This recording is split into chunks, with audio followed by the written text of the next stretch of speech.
So in this video, we're going to create a Hiker's Watch app, which will show a hiker all the possible information that they could want to have about their location, all provided conveniently on their phone. And this is what it's going to look like. So we've got the latitude, longitude, accuracy, speed, bearing, altitude, and their local address as well. You might notice too that I've got a fancy full screen background here with no title, which I think looks pretty good. With a little bit of Googling, you should be able to figure out how to do that. It's just adding one line. But of course, if you can't find it, just go to the relevant point in the video and I'll show you how it's done. Of course, all the information updates automatically when you do a new geofix. There we go. So new address, new location, etc. Some of the information isn't available on the emulator, but would definitely work if you were on a real device. All right, best of luck. I'll give you a few moments to pause the video and make the app.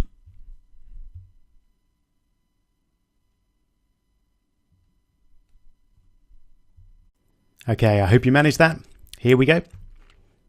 I'm going to start, of course, with a new project, and I'll call it Hiker's Watch. And we can stick with API 22 because we're not using a map here. And a blank activity will work just fine. Okay. So before we create the UI of our app, I'm going to go over to mainActivity.java and create the code, which will enable us to see all the information that we can get from this location object to display on our Hiker's Watch screen. So let's start by quickly adding the code to get the user's location. We should be pretty comfortable with this by now. So we'll start with implements location listener to allow us to use all the code to get the user's location, and then we'll use the light bulb to import the necessary methods for us. Then we'll add the variables that we know we're going to need. So first of all, we'll create a location manager called location manager and a string which will keep track of the provider that we're using. Then in onCreate, we'll set up location manager. It's going to be a location manager, and we're going to get it from the system service using context to get the app context and location service. As we add that, we'll pop over to the manifest and add the necessary permissions for that. So access find location, and in case that's not available, we'll access the course location as well. There we go. Back over to our main activity.java.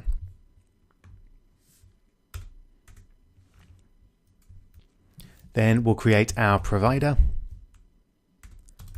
and set it equal to location manager dot get best provider, and then we'll create some new criteria, which are just empty criteria because we're not going to specify any criteria, and we're not going to specifically look for ones that are enabled. Whoops, there we go.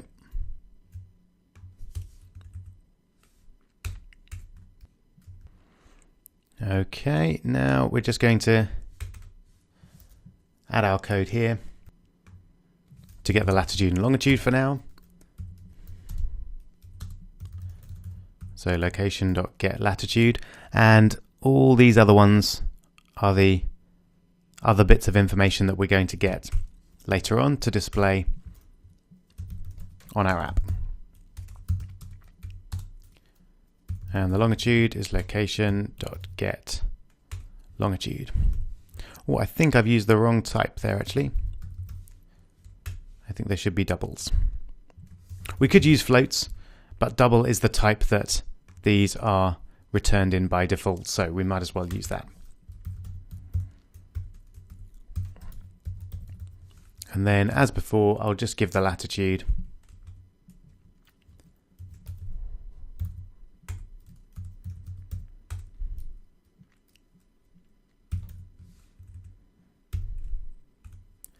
so that we know we're okay. And then we'll be good, responsible users of location, and on pause, we'll stop listening for the location. So location manager, remove updates, and then this. And on resume,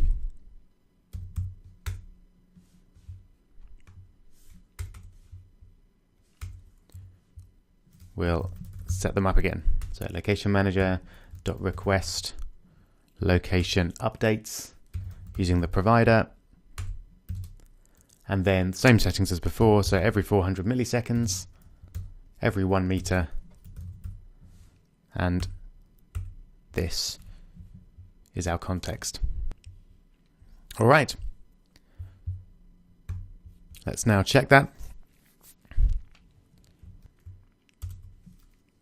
While that's compiling, I'll get the terminal set up,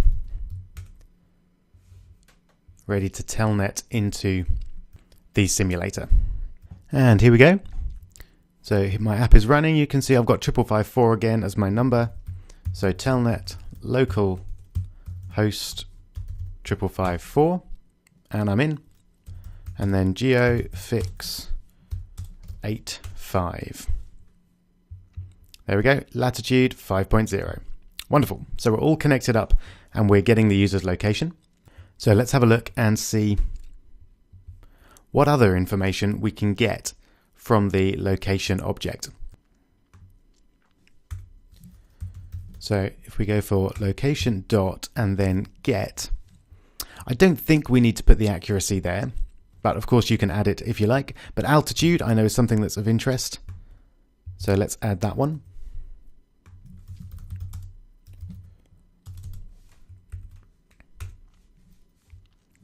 What else have we got?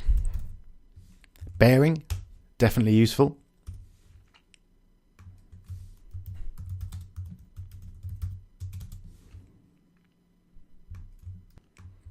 Now we may well have a type issue here. Ah, this is a float. That's fine. So we could have cast it to a double or leave it as a float. I'll go for the float option. And then we've got speed there. And I think that's probably the last one I'll get. Time is not particularly interesting because they can get that from their phone easily enough. So I'll leave it as that.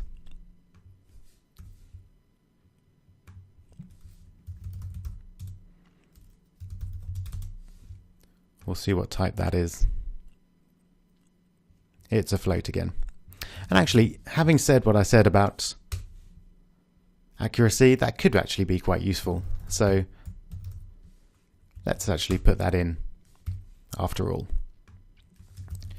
I'm guessing a float, but we'll see. Yeah. Okay, so now let's just log all of these.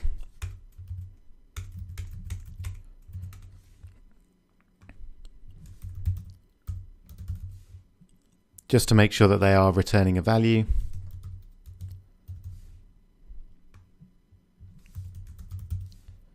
And that we can use them.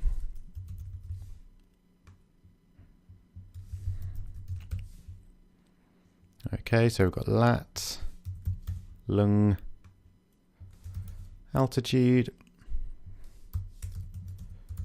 bearing, speed, and accuracy.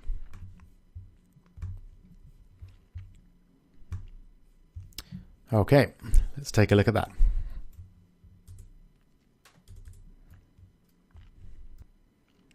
So now try again, geofix 1017. Let's see what we get. So unfortunately we can't set the altitude, bearing and speed on the emulator, but if you ran this on a real device, those would be non-zero values. So the last bit of information that we want is the address near the location. So we'll do that using the techniques that we learned in the previous lecture.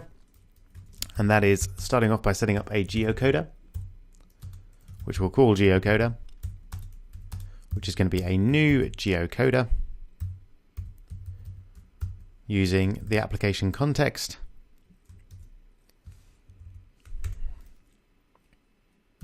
and then we'll use the default locale.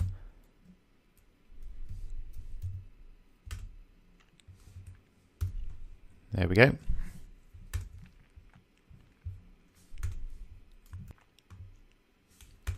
Then we'll create a list of addresses, which we'll call list addresses, which is going to be geocoder.get from location, and the location is of course lat, lung, and again we only want the first result there. Let's just import that and that, and we need to surround that with try and catch because it could fail.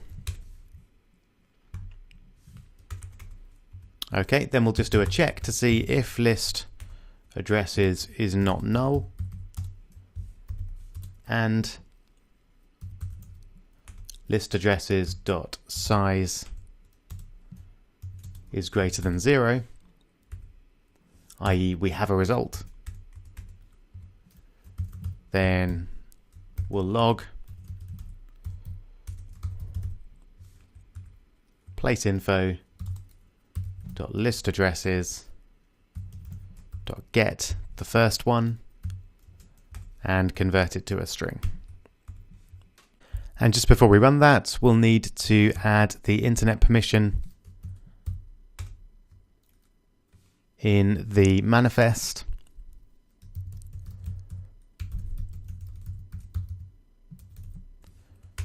There it is, because of course we need the internet to get the information about the location. Okay. While that's running, I'll just move us back to good old East Grinstead.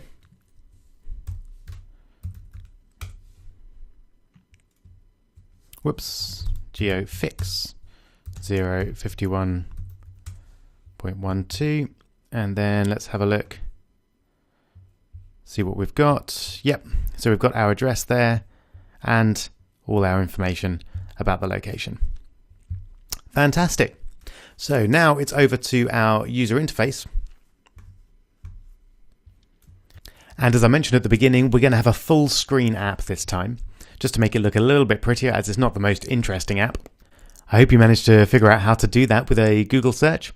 We actually do it in the manifest, and we do it in this part here, which describes our activity, which is essentially our screen that we're working with. And we add an option here, which is Android theme. And then we're going to use the @ symbol and then Android style stash, and then we'll get the themes. So theme dot no title bar dot full screen. So that's just our way of accessing that particular theme with a full screen app with no title bar. Okay, so we've still got the title bar here in activity main.xml, but if we jump over, I'll just run that again, and you can see that it is definitely going full screen there. Notice that that's dark. If we wanted to specify a particular theme, we could do that here as well. So for example, we might use holo.light, and then we just add no action bar this time. Dot full screen. Whoops, not no action bar. There we go. Let's just have a quick look at that.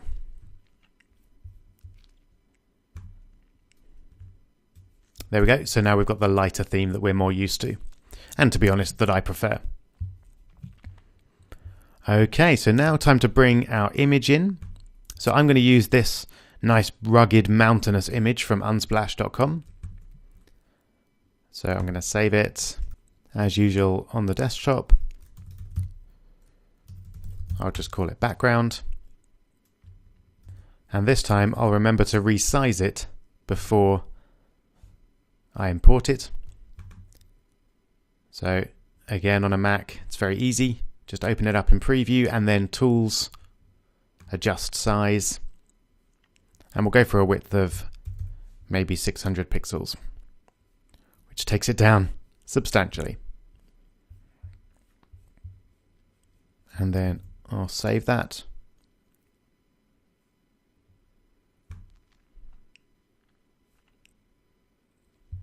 Okay, so now we'll import that into our app. So I'm going to open up the drawable folder in Finder and then just drag that in.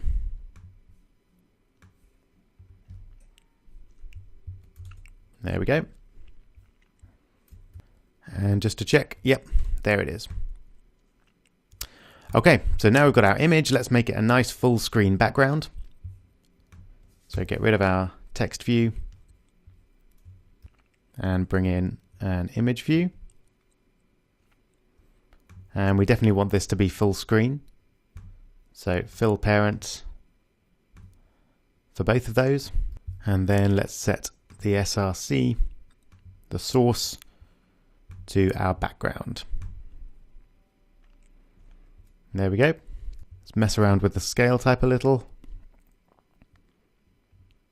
So maybe center crop. That actually looks pretty good. Yep, I think I'm going to stick with that. And let's just run it to check how it actually looks in the emulator. And you can see we've actually got still a little bit of padding here, which we don't really want. It doesn't make our photo look great. So that's easy enough to get rid of. We just go to our relative layout and then find the padding attribute and set that to 0. And that will then remove all of that padding and we'll get our nice full screen image. There we go. Lovely. So now it's just a matter of adding our data. So I'm going to start actually with a title. Let's zoom in a little bit.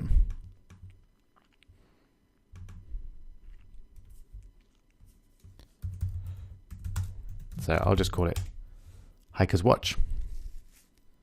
And then we need to design that a little bit.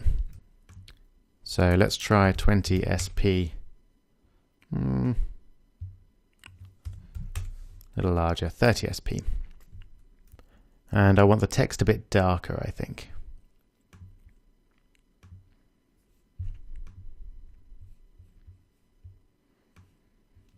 So generally slightly off black.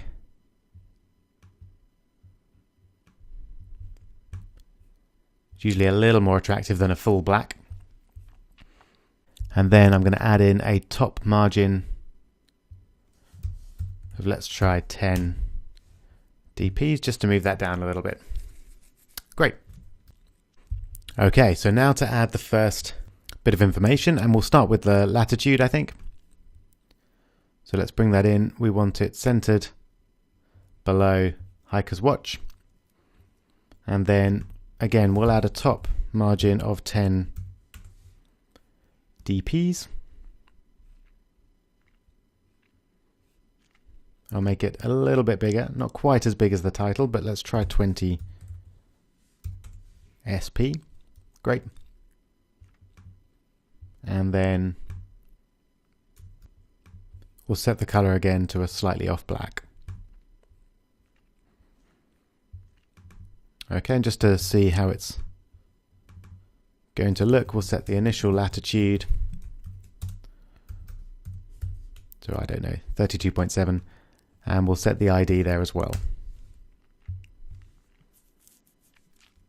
Okay. Now, to add another one, rather than add all those settings in again, I'm just going to copy and paste the text and change what we need. So this one's going to be longitude, and I'll change the ID to lung. And then let's have a look. Ah, yes. So we do need to change that this one is not below text view. It's going to be below lat. That's better. Now let's have the speed.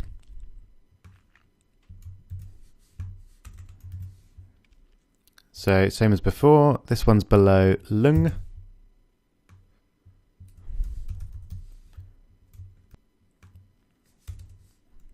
And let's just put 4.7 meters per second for now. And we'll change the ID to speed. And I'm actually going to give this one a slightly bigger top margin. Maybe even bigger than that. So that it's kind of separated out so that we've got different sections here. We've got a kind of location section, and we've got a speed or direction section, and then we'll have our address section at the bottom there. So we've got speed. Next we'll have bearing.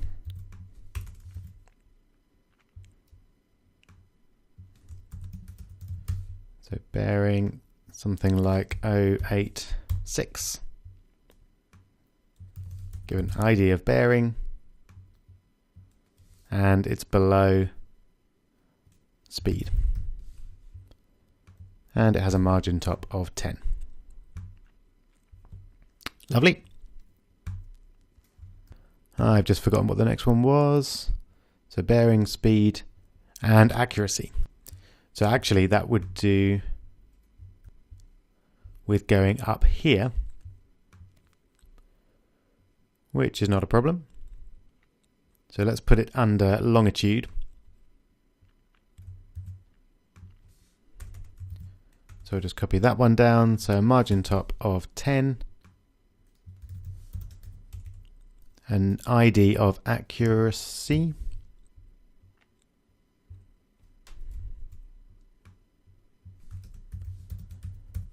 So accuracy, something like 20.0 meters. And then we do need to adjust this one. So this one is not below lung anymore. It's below accuracy. Okay, great. And then finally at the bottom, we'll have our address. So again, we'll have a bigger margin. It's going to be below speed. Have an ID of address. And we'll use \r\n to get a new line. And then let's say 76 Fake Street for now. Just to have a look. Oops, something's gone wrong there. That's because we've got it below speed, where it should be below bearing. Much better. Except I don't think we need that \r actually. \n looks like it does the job all by itself. We've lost that nice centeredness though, because we've got multiple lines. So let's just add that in. We do that using gravity and then center horizontal. There it is. Great. I think I'd like a colon there.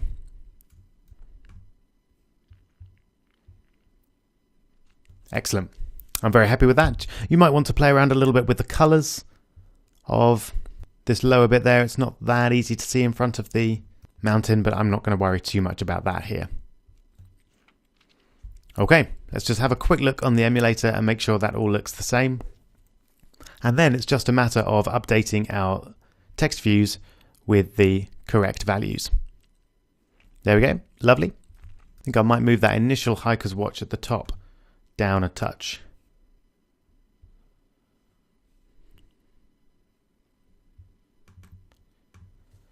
Maybe 30. Great. And maybe that initial latitude. We'll make 30 as well. Give it a bit more room. So you can see that this lining everything relative to the previous one is pretty handy, because it means if we move one down, then the rest just follow. Okay.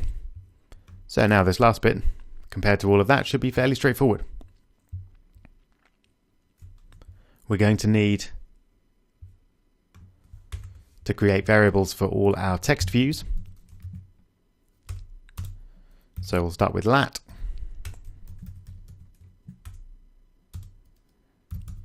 Lung. Accuracy.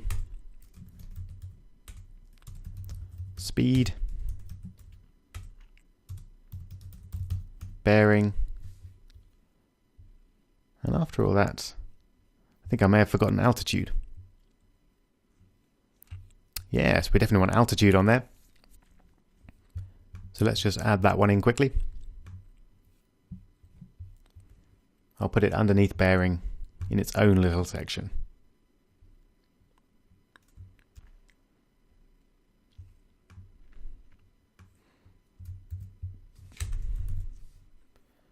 There we go.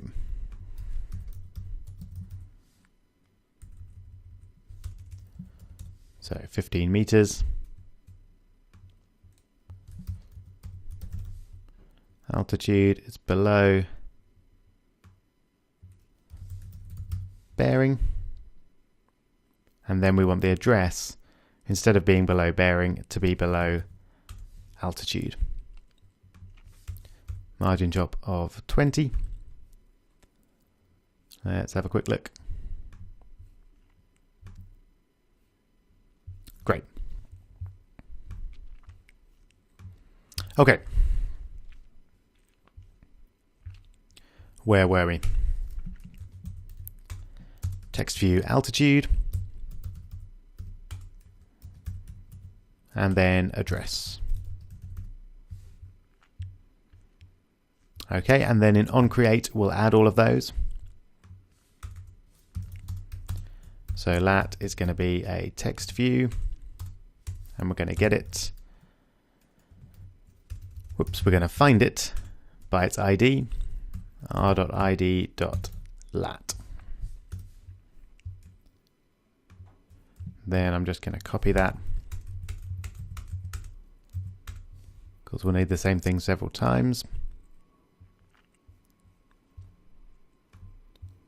And then lung, r.id lung, accuracy,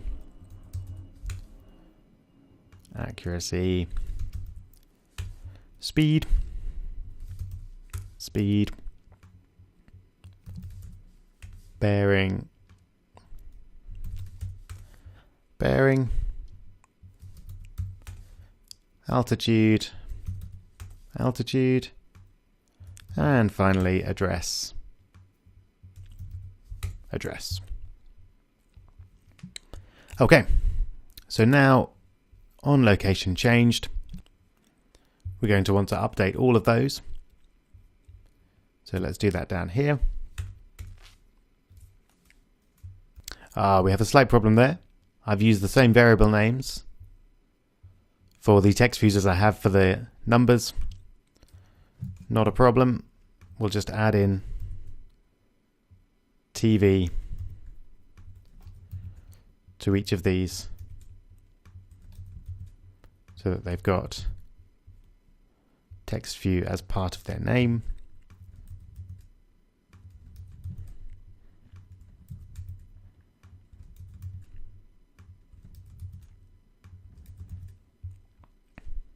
Great. Okay, so if we start with latitude, then all we need is lat TV dot set text, and we want to set it to latitude and then the latitude dot to string. Simple as that. Lung TV is the same. So longitude plus lung dot to string. Altitude TV is the same. So altitude plus alt dot to string. Bearing, you've got the idea now.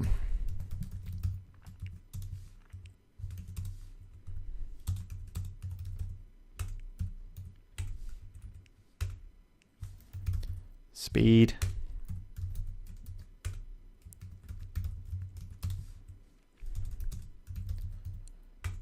speed to string, and then accuracy,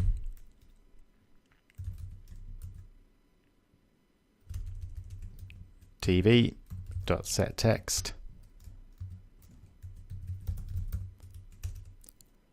accuracy,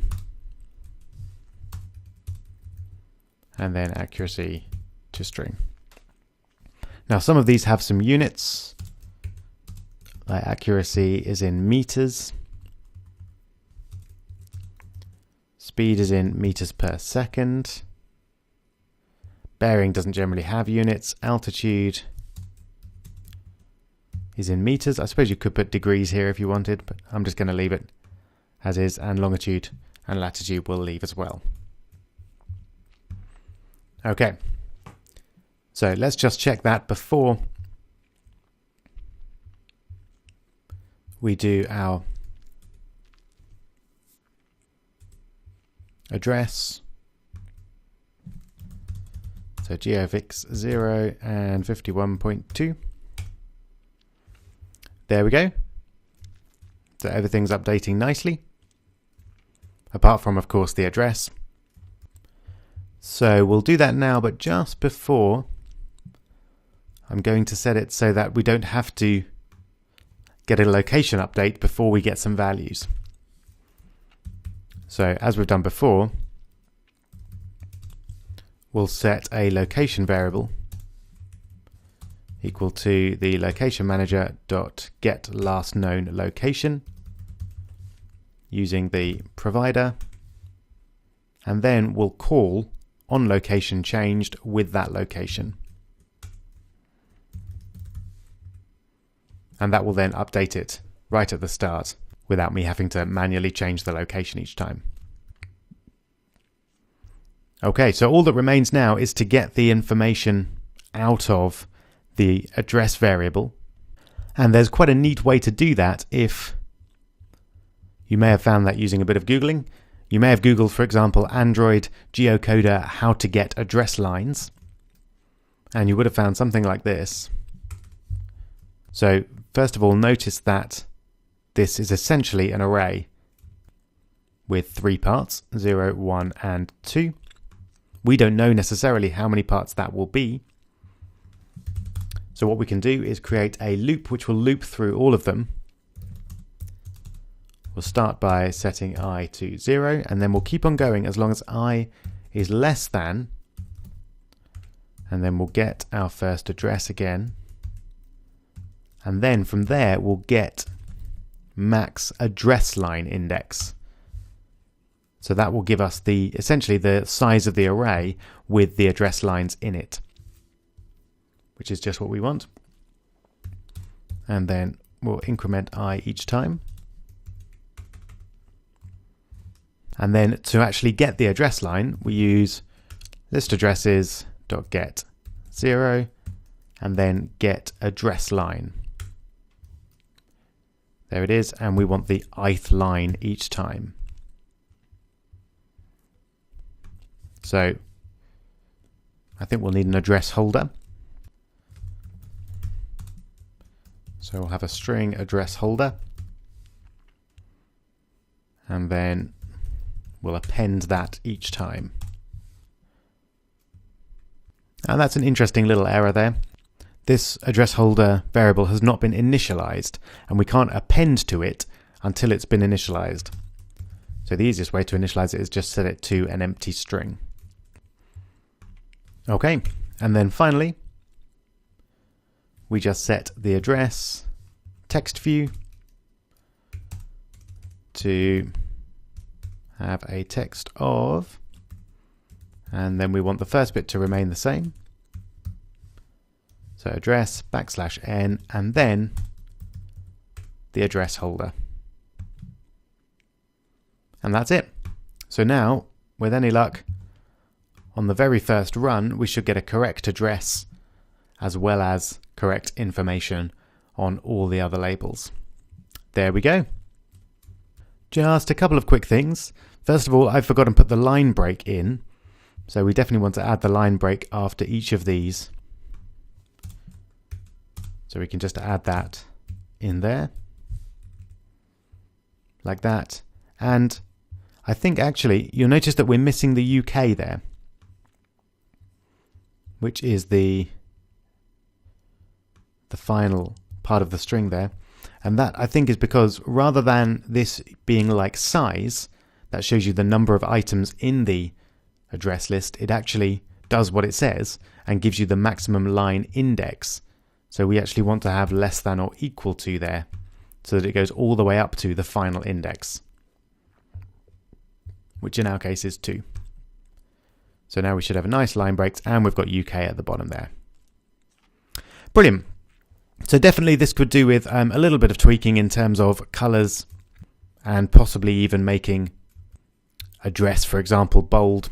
But I'm going to leave that to you. What we've got here is a perfectly good Hiker's Watch app, which now shows all the information that a hiker could possibly want right in front of them. So I hope you enjoyed that. Now we're going to move on a little bit from GPS and location to seeing how we add a new activity and then switch from one activity to another. It's going to open whole new worlds of levels of complexity of app that we can create. So hope you're looking forward to it. We'll do that in the next lecture.